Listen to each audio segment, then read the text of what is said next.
Thank you, Madam Chair.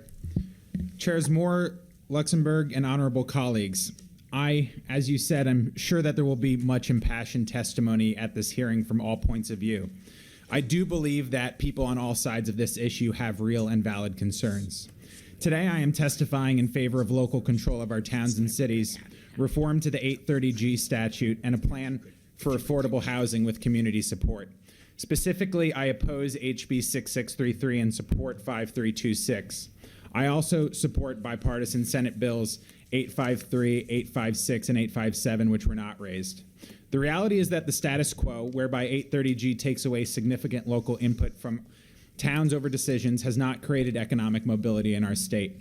Poverty has actually increased in our state over 33 years since the law was passed, while it decreased nationwide. At the same time, the policy is deeply unfair to communities.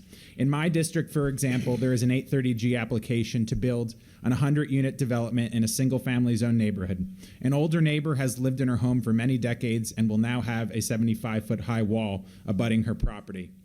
Right before the application was submitted, a young family moved just across the street for the quiet neighborhood and will now have to deal with the same.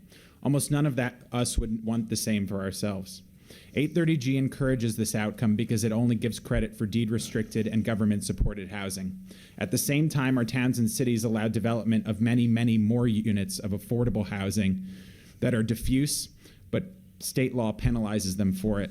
This discrete affordable housing enjoys strong local support. It includes apartments, condos, small houses, accessory dwelling units, senior and workforce housing.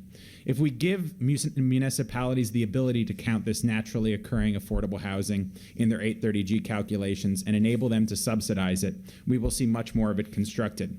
It will not incur the opposition of highly dense 830G developments like the example I gave.